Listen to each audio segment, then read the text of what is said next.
नमस्कार आज লৈছো নতুন এটা ভিডিওটো হৈছে এজন মৌলবীয়ে আহি পালে ফেসবুকত জি পাই হিয়ে বকি থাকে মুখ্যমন্ত্ৰীক এৰি দিয়া নাই মুখ্যমন্ত্ৰী আমিহে বনাইছো গোটাই পাব্লিক মিলি পালে মুখ্যমন্ত্ৰী বনাইছো কিন্তু হেই মুখ্যমন্ত্ৰীক এৰি দিয়া নাই হেই মানুহজনে কোৰ পৰা আহে হি বাংলাদেশৰ হয় কি ইন্ডিয়াৰ হয় তাক মই এতিয়া ধৰিব পৰা নাই হি বাংলাদেশৰ হয় নেকি তাৰ আধাৰ কাৰ্ড বা ডকুমেন্টস গোটাইলে চাব লাগব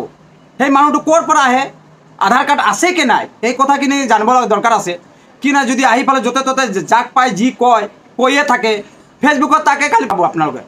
এতিয়া ইমান দিন আছিল কিন্তু আপোনালোকে এই ভিডিওটা কত চাই লব সোৱা পিছত কি কব আছে কব তাক জি ইচ্ছা হেতু কৈ থাকবো আর জি ইচ্ছা হেতু লিখিব দম আছে ভিডিও এডিট উচ্ছেদ কৰি দেখাও মামা আপুনি জিমানে নকক কিয় অসমৰ হিন্দু মুছলমান জুবিনদাৰ আদৰ্শৰে অসমখন গৰিবলৈ ওলাইছে অসমৰ হিন্দু মুছলমান বৌদ্ধ খ্ৰীষ্টান মাৰবাণ্ডী থিয় দিছে আগন্তুক দিনক সাম্প্ৰদায়িক শক্তি অসমৰ পৰা উচ্ছেদ কৰি ধৰ্ম নিৰপেক্ষ এখন হনৰ অসম কৰি মুখ্যমন্ত্ৰী আকৌ কৈ আছে অসমৰ কিছুবিলাক মানুহে মৃত্যু জুবিন গাৰ্গক লৈ ৰাজনীতি কৰিছে অসমৰ জনসাধাৰণে ৰাজনীতি কৰিবলৈ যোৱা নাই ৰাজনীতি কৰি আছে আপুনি বা আপোনাৰ নিচিনা ৰাজনীতি নেতাবিলাক আপুনি সাৱধান হৈ যাওক মৃত্যু জুবিন গাৰ্গক যদি পৰিপূৰ্ণ ন্যায় দিব নোৱাৰে তেনেহলে অসমৰ জনসাধাৰণে আপোনাক অসমৰ পৰা খেদি পঠাব হিমন্ত বিশ্ব শৰ্মা যাতে আকৌ চৰকাৰ কৰিব পাৰে আকৌ মুখ্যমন্ত্ৰী হ'ব পাৰে সেই সম্পৰ্কে কিছুবিলাক মুছলমানে ওকালতি আৰু দালালি কৰি আছে আপুনি এজন মুছলমান হৈ কেনেকৈ হিমন্ত বিশ্ব শৰ্মাক সাপোৰ্ট কৰিব পাৰে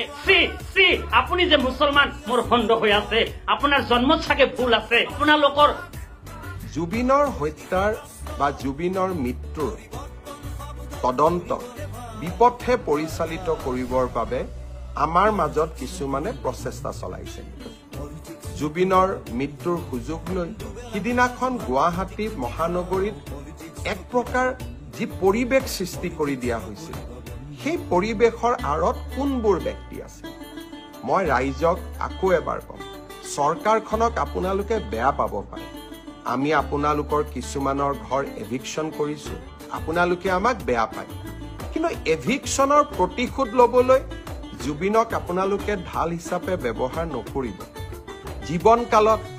কোনটো জাগাত আপোনালোকে জুবিনক সংগীত অনুষ্ঠান পৰিৱেশনৰ কাৰণে মাতিছে বাংলাদেশৰ পৰা মমতাজক লৈ অহা কেইবাটাও উদাহৰণ আছে কিন্তু আপোনালোকৰ অঞ্চলবিলাকত গৈ জুবিনে সংগীত অনুষ্ঠানো পৰিৱেশন কৰিব পৰা নাছিল জুবিনৰ মৃত্যুৰ পিছত আপোনালোকে কেনেকৈ জুবিনৰ অনুৰাগী হৈ পৰিলে হিমন্ত বিশ্ব শৰ্মাৰ ওপৰত আপোনালোকে প্ৰতিশোধ ল'ব লাগে মোৰ ওপৰত আপোনালোকে প্ৰতিশোধ লওক কিন্তু সেই প্ৰতিশোধ বা সেই মই কিয় এভিকশন কৰিছো তাৰ প্ৰতিশোধ আপোনালোকে জুবিনৰ নাম লৈ নকৰিব ৰাজনীতি আমিও কৰো আমিও বুজি পাওঁ আপোনালোকে